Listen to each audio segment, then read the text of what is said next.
Bismillahirrahmanirrahim. Assalamualaikum warahmatullahi wabarakatuh. Waalaikumsalam warahmatullahi wabarakatuh. Alhamdulillahirabbil alamin wassalatu wassalamu ala asyrofil anbiya'i wal mursalin wa ala alihi wa sahbihi ajma'in. Rabbi shrah li sadri wa yassir li amri wa hlul 'uqdatam min lisani yafqahu qawli. Yang sama-sama kita hormati Bapak Komite PAUD KB Melati Putih, yang kita hormati pengelola PAUD KB Melati Putih beserta majelis guru, yang kami hormati Ibu pengurus atau anggota PKK dari Kelurahan Batu Panjang Pokja 1, yang kami muliakan ibu-ibu wali murid dan ibu-ibu undangan yang dapat hadir pada kesempatan hari ini. Dan tidak lupa juga untuk anak-anak bunda yang soleh dan solehah. Marilah kita bersyukur kehadiran Allah Subhanahu wa Ta'ala atas segala rahmat dan nikmat yang telah dilimpahkan kepada kita semua, baik itu nikmat kesehatan, nikmat kesempatan, dan yang terutama yang paling besar itu adalah nikmat iman. Dan dengan rahmat dan nikmatnya tersebut ialah kita pada hari ini bisa hadir di sini bersama-sama, bisa bersilaturahmi, bertatap muka dalam suatu rangkaian acara, yakni acara peringatan Isra dan Mi'rajnya Nabi Muhammad SAW tahun 1443 Hijriah. Walaupun sekarang udah bulan Sya'ban ya Bu, tapi tidak apa-apa ya. Alhamdulillah bisa berkesempatan hadir di sini. Selanjutnya salawat dan salam marilah senantiasa juga kita tujukan buat baginda kita Nabi Muhammad SAW dengan ucapan Allahumma sholli ala sayyidina Muhammad wa ala ali sayyidina Muhammad. Semoga dengan memperbanyak sholawat kepada beliau, kita semua akan mendapat syafaat, akan mendapat pertolongan dari beliau di hari kiamat nanti. Amin ya rabbal alamin. Semoga dengan bersolawat ini segala hajat, segala keinginan kita, segala cita-cita, segala impian kita akan dikabulkan oleh Allah Subhanahu wa Ta'ala. Jadi solawat itu banyak bentuknya ya Bu. Ini kami sebelumnya mohon maaf kepada Pak Komite, ini Bapak ini lebih senior daripada saya nih ya. Jadi kita ini saling hari ini kita ini saling mengingatkan sajalah intinya. Lagi kemudian Pak Komite, kami juga minta maaf, ini mungkin versi acara kita hari ini penyampaian ceramah agamanya versi anak-anak lah. Jadi harap maklum nanti. Jadi ketika Ibu pengelola kemarin nelpon saya pun agak-agak risau sedikit Bu. Risau macam mana ya? Anak PAUD, anak PAUD tergambar oleh pikiran saya kemarin sore itu. Macam mana nak nyampai ceramah di anak PAUD ni? Awak tak pernah jadi guru PAUD. Paling-paling saya dulu pernah ceramah di TK. Itu pun maklumlah suara anak-anak. Di sini diam, di situ celoteh. Tapi kita harap maklum ya Bu, namanya juga anak-anak. Apalagi ini di PAUD itu usianya sekitar 0 sampai 4 tahun ya. Jadi kita itu harap maklum, yang namanya anak-anak itu dia masa bermainnya. Jadi alhamdulillah juga sesuai dengan apa yang telah disampaikan oleh pengelola PAUD Melati Putih tadi, bahwa mendidik anak itu, apalagi di PAUD ini, tidak harus bisa baca tulis. Untuk anak seusia PAUD, ya seperti anak-anak kita sekarang ini, itu mereka itu lebih banyak mencontoh daripada menerima apa yang kita sampaikan. Misalnya gini, dia di rumah mencoret dinding lah, kita contohkan ya Bu, mencoret dinding, jumpa ada pena, dicoret-coret, digambarnya lah, ada gambar bulan, ada gambar lonjong, ada gambar panjang. Kalau bagi dia yang berimajinasi itu adalah suatu gambar yang sempurna. Bersungatlah ibu, mengomellah di rumah panjang lebar 2 jam non-stop. Kira-kira ngerti tak anak itu kita sungut 2 jam itu Bu? Dia tidak akan mengerti. Jangankan untuk anak yang sebaya ini, mungkin kita pun masih ingat waktu itu kecil dulu Bu. Waktu SD lah, saya sendiri waktu SD pernah mak sungut-sungut marah-marah, tapi kita tak paham apa yang dibising mak ni, apa yang disungut mak ni. Begitulah, karena kita itu pikiran kita itu belum bisa menjangkau pada hal yang demikian. Jadi anak-anak yang seperti ini, sebaya ini, itu dia hanya melihat, mencontoh apa yang kita lakukan. Misal, kalau kita rajin sholat di rumah, insya Allah anak kita akan mengikut, mencontoh kita. Walaupun dia mungkin masih kecil, baru 2 tahun, melihat kita sholat, dia ambilnya telekung atau kena, dia ikut sholat. Walaupun boleh kelempang di depan kita, karena kita senyum ya Bu, senyum kita nengok pelaku dia, ikut awak semayang.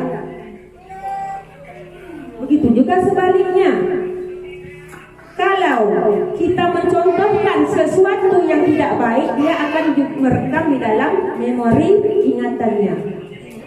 Jadi anak seusia ini adalah peniru yang sangat ulung.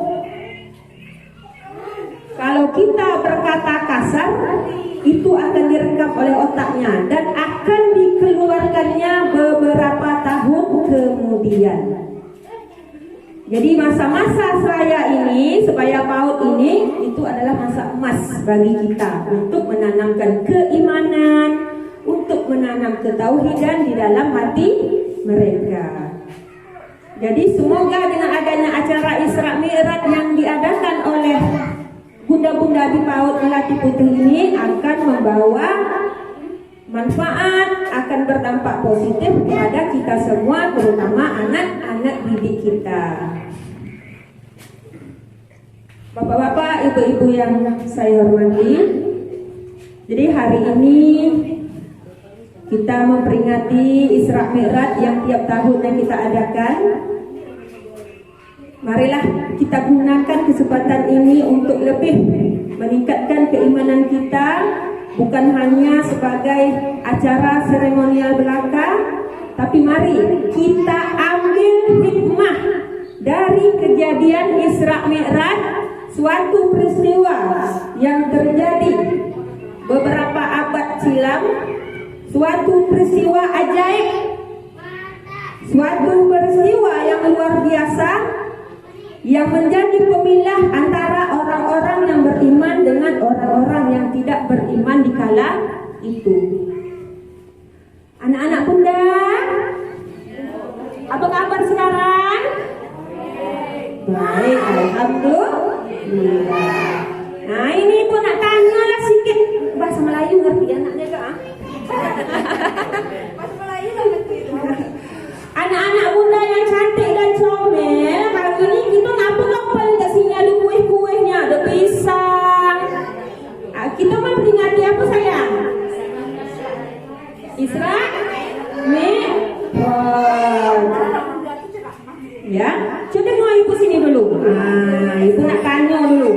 Ada tak anak-anak bunda tahu di sini apa arti Isra tu? Apa benda Allah Isra tu bunda? Mi'raj tu apa pula pun? Anak-anak bunda ada yang tahu belum? Belum, dah tahu tapi lupa ya. Kita ulanglah sedikit.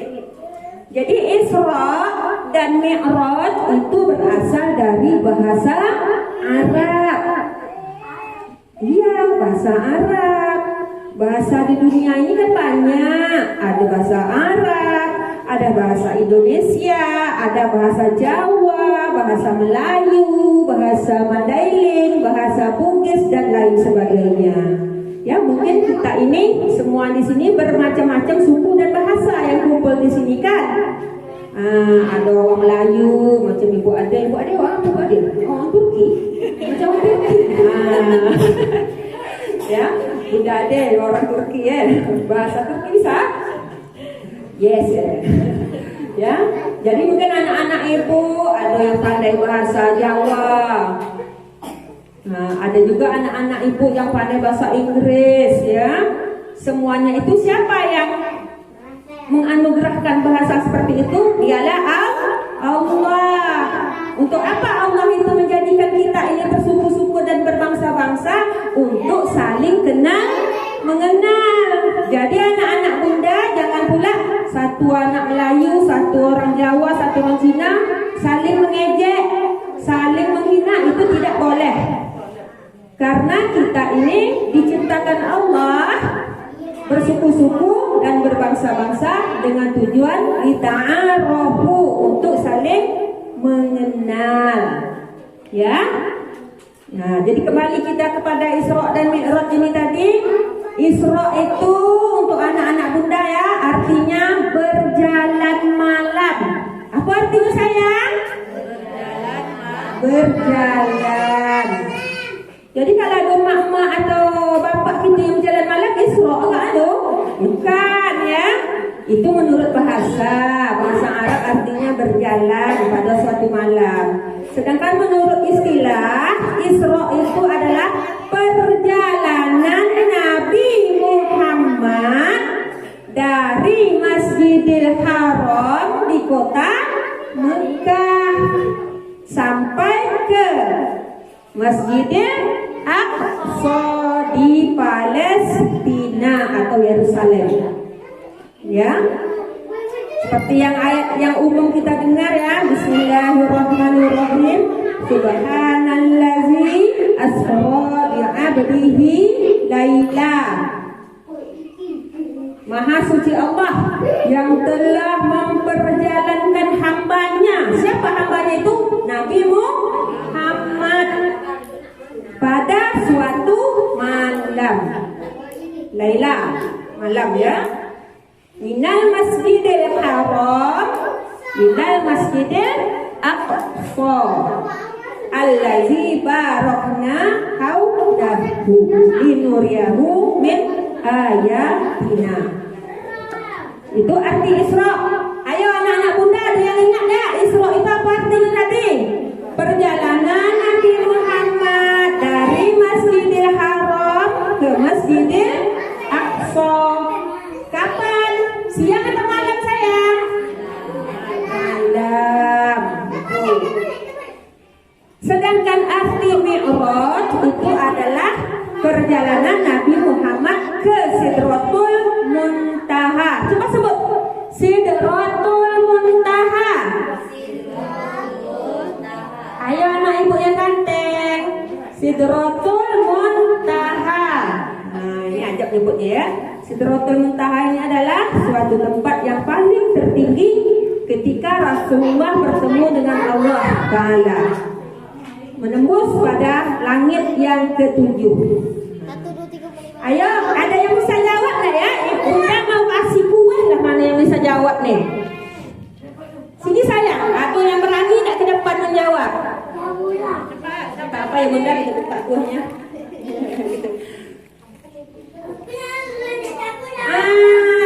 Yang pertama untuk yang cewek dulu lah. Sini yang cewek, sini.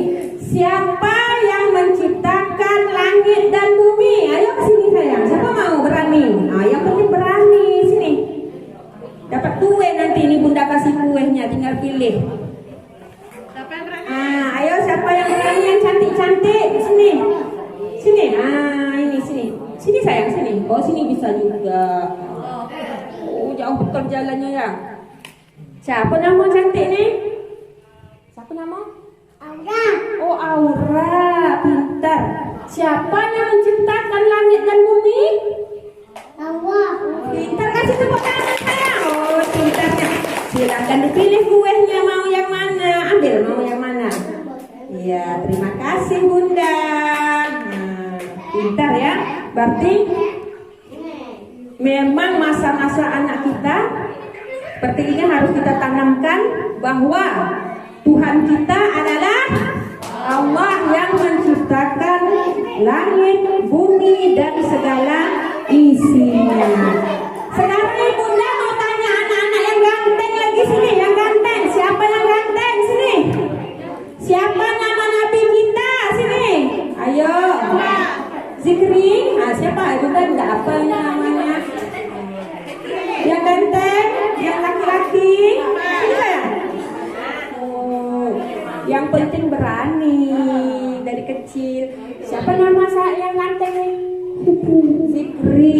Siapa nama Nabi kita sayang? Nabi? Mu? Iya, pintar. Ambil kuenya, tepuk tangan. Yang mana maunya? Nah, makasih Bunda ya. Jadi Nabi Muhammad itu adalah Nabi kita yang terakhir. Jadi ya Bapak Ibu, ini ada berita lagi dia Pak. Ada yang dari Malaysia mengaku jadi Nabi lagi nih. Nah ya, Nauzubillah, semoga kita tidak mudah terpedaya oleh hal yang demikian. Ma'asyiral muslimin rahimakumullah. Allah Maha berkuasa atas segala sesuatu. Allah yang menghidupkan orang mati, Allah juga yang mematikan orang yang hidup. Allah yang menurunkan hujan dari langit hingga ke bumi, hingga menumbuhkan segala jenis tumbuh-tumbuhan dan buah-buahan hingga bisa kita nikmati. Jadi sudah tidak mustahil jika Allah memperjalankan Nabi Muhammad atau mengisra mi'rajkan Nabi Muhammad itu dari Masjidil Haram ke Masjidil Aqsa. Jadi itu bukan sesuatu yang mustahil lagi. Bagi orang yang beriman pada masa itu akan bertambah keimanan mereka. Dan bagi orang yang tidak mempercayainya, berarti dia tidak beriman kepada Allah dan Rasulnya. Jadi betapa banyak peristiwa yang dilihat oleh Rasulullah ketika beliau itu dalam perjalanan Isra. Waktu perjalanan Isra banyak peristiwa yang dilihat oleh Rasulullah.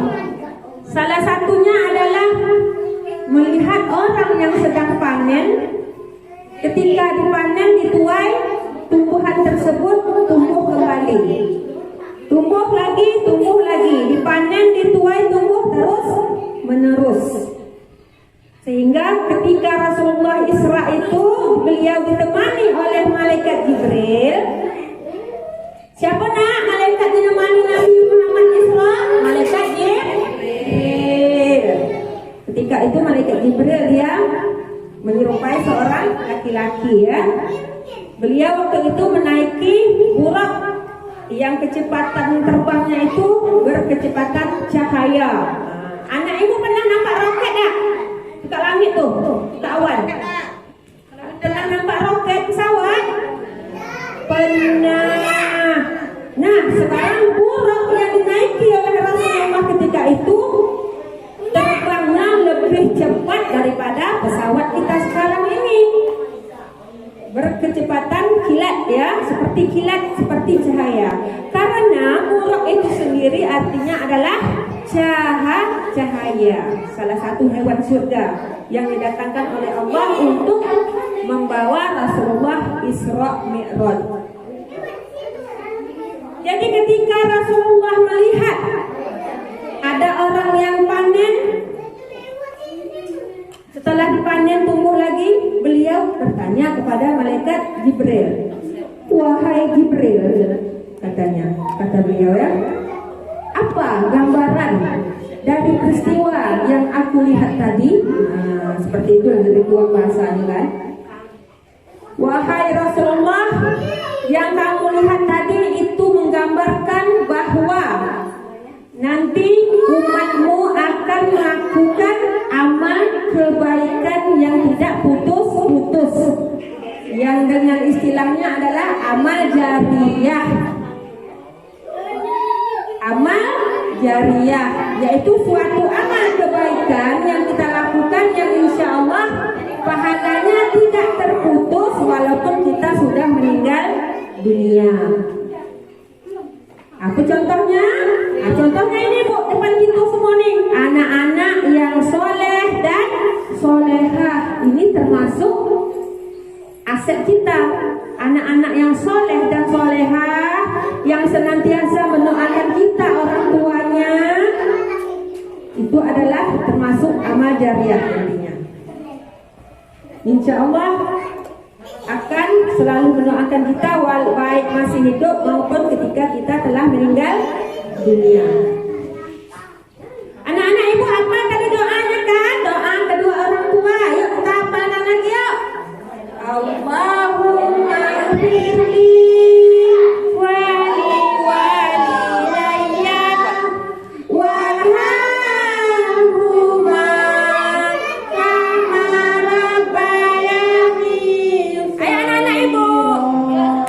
Allahumma ighfirli wali walidayya warhamhuma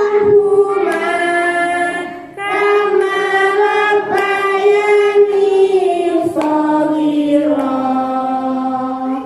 Ya Allah, ampuni dosaku dan dosa-dosa orang tuaku. Sayangilah ayah dan ibuku seperti mereka yang menyayangiku di waktu kecil. Oke, anak bunda sayang dengan ibunya. Anak-anak bunda sayang dengan ayah. Kalau kita sayang sama orang tua kita, sayang sama ayah bunda kita, kita harus selalu mendoakan mereka. Jangan pernah menyakiti hati orang tua kita. Jangan jadi anak durhaka. Banyak ya film-film contoh-contoh anak durhaka. Ada yang tahu nggak anak bunda? Maling kundang. Kalau kita tak tahu ya, tetap durhaka. Ingat ya anak-anak bunda, ridho Allah itu tergantung ridho kedua orang tua. Kalau kita jadi anak durhaka, hidup kita tidak akan selamat, baik dunia maupun akhirat. Nah, ingat ya anak-anak bunda yang cantik dan comel ya. Nah, kita lanjut sayang. Penat dah? Penat dah? Oke, kita lanjut dikit ya. Jadi ketika Rasulullah Mi'raj, apa oleh-oleh atau apa hadiah yang diterima Rasulullah ketika di Sidratul Muntaha? Itulah sholat yang 5 waktu. Oh ya, anak ibu mau, siapa lagi yang mau depan sini? Ibu mau tanya nama-nama sholat, ada yang tahu enggak? Berapa aja dapat sebutkan.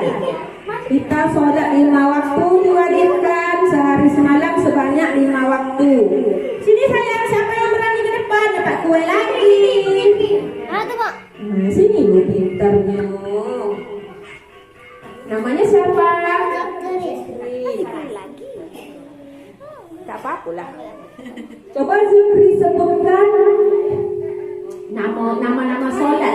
Sholat apa aja yang Zikri tahu? Kalau bangun tidur sholat apa itu? Kalau tak tahu siapa sama you? Semayang. Nah, semayang apa aja tuh? Ada semayang. Yo semayang apa? Subuh. Ada lagi. Semayang apa lagi? Maghrib. Oh, maghrib. Lanjutnya. Isya, zuhur, dan asar. Oh pintar Zikri. Tepuk tangan semua. Terima kasih. Dapat kue. Yang mau kue siap-siap ya. Jadi kita itu, ya Rasulullah itu menerima perintah sholat dari Allah dan diwajibkan juga untuk kita melaksanakan sholat. Melaksanakan sholat ini tidak terkecuali bagi siapapun, mau yang berpangkat tinggi, mau orang yang tak berpangkat, baik laki-laki maupun perempuan, baik orang yang cantik, tak cantik, ganteng, tak ganteng, semua wajib sholat. Semuanya wajib sholat tanpa terkecuali. Dalam kondisi apapun tetap diwajibkan sholat. Mau sehat, mau sakit, kita tetap diwajibkan melaksanakan sholat 5 waktu. Tak bisa sholat sambil berdiri karena sakit kaki, lutut dah bergoyang ya Bu. Boleh sholat sambil duduk. Duduk pun tak ada daya. Boleh sholat sambil goleng atau Sania, sambil berbaring. Kalau tak mampu juga kita sholat sambil berbaring, pakai isyarat mata. Tak mampu juga, mata tak bisa bergerak, melotot aja. Bukan sakit mata je. Sholat dalam hati, begitulah pentingnya. Dan terakhir, kalau tak bisa semua, terakhir disolatkan ya. Bismillah. Mudah-mudahan kita semua yang hadir di sini adalah orang-orang yang senantiasa menjaga sholat, memelihara sholat kita. Karena sholat inilah pembeda antara kita orang Islam dengan orang kafir. Dengan sholat inilah mencegah dari perbuatan yang keji dan mungkar. Jadi Rasulullah ini sewaktu Mi'raj menerima perintah sholat, beliau berkomunikasi langsung kepada Allah, dengan Allah. Sholat ini juga adalah komunikasi kita langsung kepada Allah. Jadi kita sholat itu artinya kita berbicara atau berkomunikasi langsung kepada Allah. Waktu sholat inilah Bu, kesempatan kita untuk mencurahkan isi hati kita kepada Allah, mencurahkan segala unek-unek kita kepada Allah. Karena Allah lah tempat kita bersandar. Kalau kita curhat dengan orang, bocor rahasia ya tak? Aku laki aku tu selingkuh. 2 menit kemudian sekampung tahu. Tapi kalau kita curhat kepada Allah, insya Allah curhat kita aman. Hati kita menjadi tenang dan tentram. Jadi apapun masalah yang kita hadapi, komunikasikan langsung kepada Allah. Curhat langsung kepada Allah. Kita ingin anak kita jadi anak yang misalnya rajin doa kepada Allah, karena doa ibu tidak ada penghalang sama sekali. Doa seorang ibu mustajab, cepat atau lambat pasti dikabulkan oleh Allah. Ud'uni astajib lakum, berdoalah kepadaku kata Allah, pasti akan aku jawab, aku kabulkan. Okeylah, kalau kita ingin hajat dan keinginan kita itu dikabulkan oleh Allah, kita harus tahu ada berdoa. Berdoa dengan yakin ya Bu, harus yakin, betul yakin akan dikabulkan oleh Allah. Ingin sesuatu ya, selain sholat 5 waktu, kita iringi juga dengan sholat sunat. Misal sholat sunat hajat, nah itu adalah sholat sunat yang kita lakukan jika kita mempunyai hajat tertentu, mempunyai keinginan. Nah, misalnya yang belum dapat jodoh, Bunda mau nikah semua dah. Soalnya ya, anak-anak kita belum dapat jodoh, berdoa kepada Allah supaya jodohnya sampai. Ingin banyak rezeki, minta kepada Allah. Ya, melalui sholat hajat atau melalui sholat duha, itu sholat sunat. Ya. Kemudian jika kita ragu terhadap sesuatu, itu sudah diperintah oleh Allah untuk kita melakukan sholat istikharah. Itu contohnya ya. Misalnya lah anak kita ni dah tamat PAUD, nak masuk mana agaknya ya. Atau ada anak kita di rumah yang dah tamat SD ya atau SMP, melanjutkan ke mana? Ke sini agaknya jauh benar. Nak dihantar ke jauh sana, corona pula. Misal nak diletak di sini, lupanya. Kalau kita bingung memilih sesuatu antara keduanya, kita disunatkan melakukan sholat istikharah. Karena kata Rasulullah, tidak akan kecewa orang yang telah melakukan sholat istikharah. Sholat apa sayang? Istikharah artinya sholat memilih. Atau rasa nak rumah yang sekejap, tapi hari tak elok, pergi tidak. Daripada bunga, lebih baik laksanakan sholat istikharah.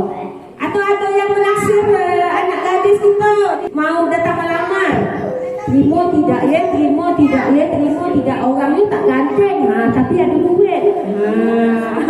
Atau sebaliknya, orangnya ganteng, tapi betul lah pemanai rumput, terima tidak. Kita dianjurkan sholat istikharah. Okay. Masyiral muslimin rahimakumullah, sholat ini juga lah nantinya yang amalan yang pertama kali ditanya oleh Allah Subhanahu wa ta'ala kepada kita. Allah tidak menanya kita, oh ya anak kita tamat S3, S4, tidak. Allah tidak menanya jabatan kita di dunia, tapi yang Allah tanya adalah sholat. Ya. Jadi adalah pertama kali amalan yang ditanya adalah sholat. Oleh karena itu mari semua kita tingkatkan sholat kita. Misalnya masih ada yang bolong-bolong, mari kita pulkan 5 kali sehari semalam. Mana yang udah full, kita tingkatkan lagi dengan menambah sholat sunat. Mana yang udah lengkap, sholatnya dah full, sholat sunat dah full, kita tingkatkan lagi dengan lebih meningkatkan kekhusyukan sholat kita. Khusyuk. Mari kita tingkatkan sholat kita lebih khusyuk. Semoga dengan sholat segala urusan kita akan dimudahkan oleh Allah Subhanahu wa ta'ala. Dan kita digolongkan termasuk dalam golongan orang-orang yang beriman. Inilah yang dapat kita sampaikan. Anak-anak sudah resah ya. Semoga apa yang disampaikan bermanfaat bagi kita semua. Ambil yang baik dan buang yang buruknya. Ya, lebih kurang mohon maaf. Wassalamualaikum warahmatullahi wabarakatuh.